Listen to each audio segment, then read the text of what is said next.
So welcome here to the, I guess it's a Smarter Horse event as such.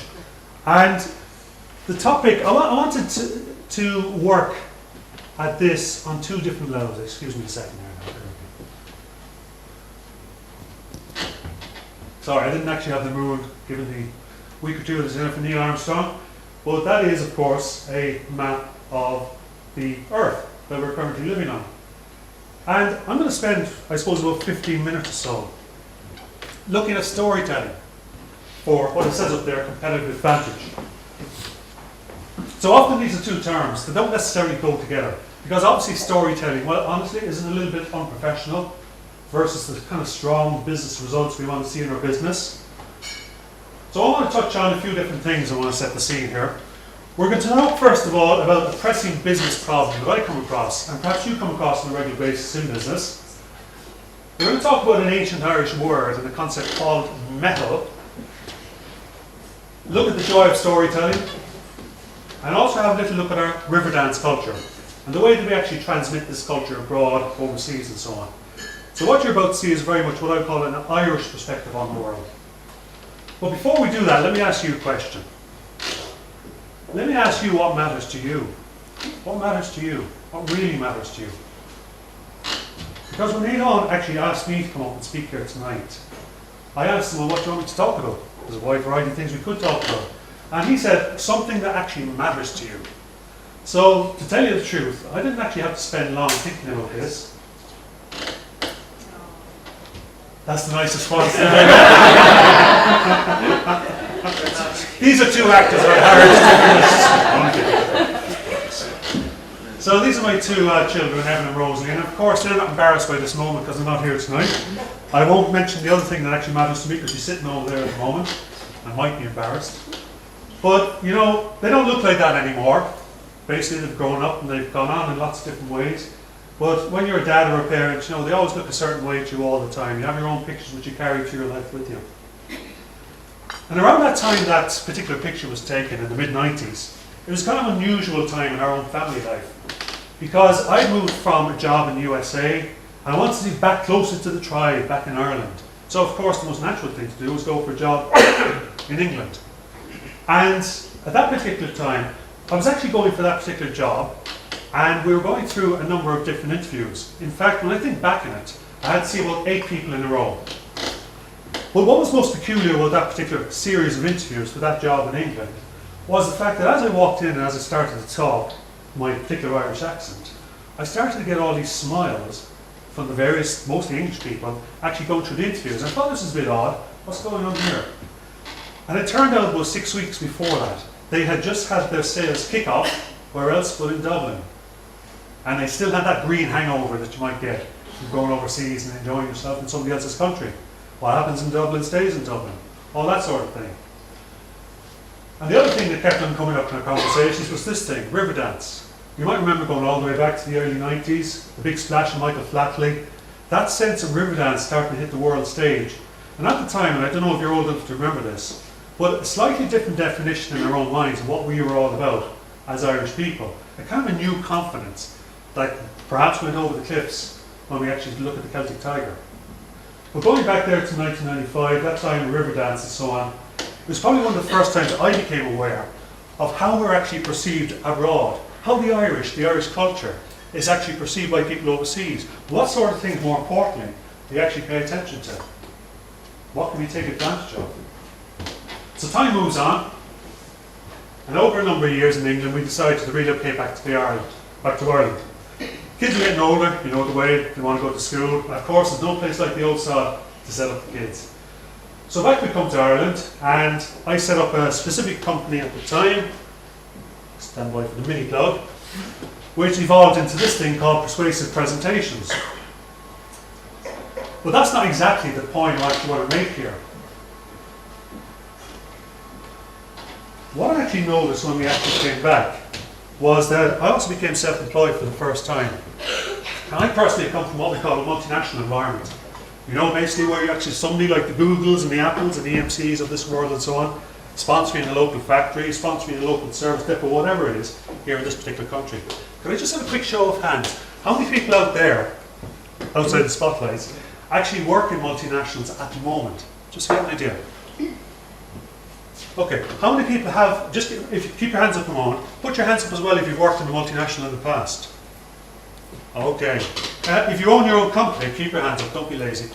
If you own your own company, how many people have actually depend quite a lot on multinational business here in Ireland? Okay, right, just get an idea. Okay, so my world, and I'm just using this particular world as an example when it comes to storytelling, was very much the world of multinational. And the interesting thing for me anyway was we started to dig underneath just what was happening in the world of the multinational, and these are 2011 numbers. It was this simple fact: when you look at the actual ball of figures, multinational corporations just last year, IDA supported firms, accounted for around about 8% of all the jobs. But when you start to actually look, and I think this is conservative, for the number of roles actually that add on to that, because your services are actually supporting multinational corporations and so on, it's roughly about another 3 jobs for every one. So we live in a country, whether we like it or not, that has become very heavily dependent upon inward investment from these multinationals. And as I walked around with my partners at the time, I started to talk to plant managers, started to talk to the people actually who look pretty much like this, started to notice a particular problem. Started to actually notice round about this time of year, you might be familiar with this. Sorry Ian, am I running around too much here? Okay.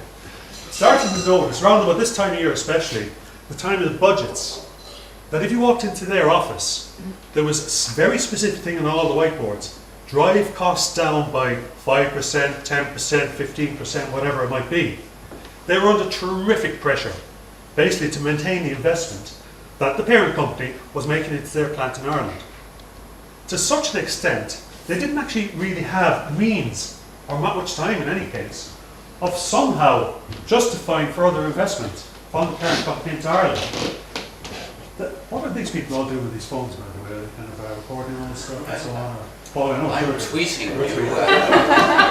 You haven't replied to any of my tweets. That's a heckle, by the way. Okay, very good. What actually became very, very apparent very quick, that they were kind of schizophrenic, these particular people. There was a problem there. On the one hand, they had to justify the investment in Ireland from their country against the pressure of places like Puerto Rico, Mexico, Far East, Spain, all those other alternatives, where basically the HQ might want to actually move the cost of production someday. And on the other hand, they somehow wanted to actually, given the fact that we didn't actually have a market that big enough to attract a lot of these businesses for inward investment, they somehow wanted to attract further investment into Ireland. And the interesting thing for me at least was that we started to ask them, well, just why should a HQ of your particular company invest in Ireland? You know the old political responses to that? Well, we've the young workforce, we've the educated workforce, we've all those things. I'm sorry, that is just a load of bahula. It just doesn't cut the mustard. We haven't any of those things, not necessarily anymore. So I want to start to get a little bit contentious with all of this. And the problem then was, on the one hand, if you're working your figures and you're explaining just why people should actually invest in your company going into the future, how do you move from explaining to showing? How do you start to move from showing the figures, explaining the figures to attract the investment, to showing just all the sorts of things you're actually capable of actually supporting here in Ireland? How do you actually do that? And they had fantastic stories. They had fantastic examples. They could actually talk about the time that such a person came up from Cork to Limerick, supported them overnight and did this, and as a result this plant startup just happened so much faster. There was just a whole wealth of story, all just beautifully hidden away in the dark where nobody could see them. Because they couldn't explain them. They couldn't show them in numbers. They somehow had to tell that story, but they couldn't actually tell that story. So over the time, the question became, for a lot of these people, pardon me, how do I defend my business and get new investment from HQ? How do I actually keep this schizophrenia? And an interesting response from this, an interesting example, came from a very particular plant manager up in Limerick. A couple of years ago, talking to this guy, he started to talk about how the different units in Ireland actually came together, how they started to actually help one another out. They created a campus, if you like, across Ireland, rather than just a single plant that stood by itself in another single plant. And he started, and I asked him to borrow this as well. Can everybody actually read what's up there? I'd like to draw your attention now to something down here. Because he started to talk in terms of what I would call story. He started to weave a beautiful story around just how you could actually broadcast the idea of our capabilities around here. And he brought to light, for me anyway, this word metal. This idea, as it says here, we have great team spirit here amongst all our staff now, and people are very willing to help each other out. Fair enough, that's the words. Indeed, we have a word here in the Irish language that describes that, metal. It means all of your neighbours coming together to help at harvest time, and you in turn helping them with theirs.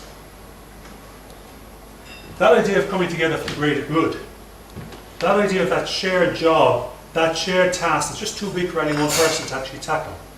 How do you simply bring the right people together for the right time to do the right thing? On the bog, some of us might recognise that. We have fibres still, thank you. Building houses. So he used this particular term of metal. And to tell you the truth, when I heard it first, I started to think to myself, well, you know, surely isn't it that way everywhere around the world? You know, don't people come together at harvest time to help out and so on? But then when you stop and think about it, Ireland is a really, really small place. We all live very, very close to each other. If somebody from Limerick needs a hand, I can be up there in an hour and a quarter. That's not the same type of possibility to go over to the US. That's not the same necessary possibility when you go to the UK. Ireland is a very, very small place. And as well as that, we seem somehow very willing to play the green jersey. There's something about our mentality where we just want to pitch in more and more. It's almost as if we're worried that we're going to be related to the person. And our mothers might actually hear about it. So if we refuse, we're in trouble. So playing the green jersey is what that was all about. So here's the challenge. When it comes to, and I took the US just as an example here, when it comes to the decision makers back home in HQ, thinking about how do you actually choose where to invest, how would you actually illustrate all the tacit things happening, the capabilities actually happening inside these various plants in Ireland to the MDs with the focus on cost all the time. How do you actually do that? The question becomes, how do we show our metal? How do we actually illustrate? How do we bring the tacit, bring it to the surface and show them full light for everybody to see? How do we show rather than explain? And for me personally, what came through in all of this is the power of story. Story is the way that we show things. Figures are the way we explain things. Story is a way that connects with people viscerally. You can actually show things in story at a level people get it. They just understand because it's coming across to them in a way that they're nodding their heads, they're looking around them, they're smiling at the same time. Thank you. And he's another presenter, okay. I'm looking forward to that, Frank. So in my world anyway, story certainly lights up the darkened treasure. It takes the tacit and it starts to illustrate in a way where people just get it. For investment purposes, they start to understand how we work together in Ireland, how things are actually happening at the moment. I'm not going to go through this, I can explain this a little bit later. I'm going to push on a little bit. Inside Persuasive Presentations, our own decision over the last couple of years, in fact, has been, what we do mostly now, is actually make mini documentaries on behalf of these corporations. So they can set them back up the decision chain, so to speak, and show people actually what happens to attract further investment. That's what we're all about. And one thing became really, really apparent to us in doing this. Our competitive advantage is not our education. Our competitive advantage is not our young workforce. Our competitive advantage is not our location on the edge of Europe. Our competitive advantage is not the fact that we speak English. Our competitive advantage is not the fact that we have relations back in the US. This is our competitive advantage. And people recognize this. They see it from the outside. They understand this. We can't compete on the other competitive advantages, but this is one area, illustrating and illuminating the treasure for further investment that we can work really well on. Stories, in fact, are our competitive advantage. That's a very firm belief that we're after shaping up over time.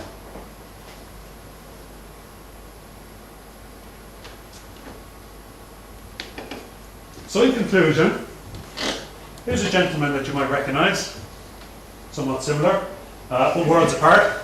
Sept, of course, and his central idea to all the TED conferences, ideas that spread win. But of course, when it comes back to it, through his purple cow, it's stories in my world that make your ideas spread. That's the transmission medium. That's actually what works. So I would like to leave you with this particular thought. I suggest that we use our stories and we will maintain and grow our relevance. And I'm talking about it in a fairly wide way, but it is a windswept island at the edge of Europe with very few people actually living here, with a tremendous track record of attracting investment. But on the other hand, there is a counter-argument to that.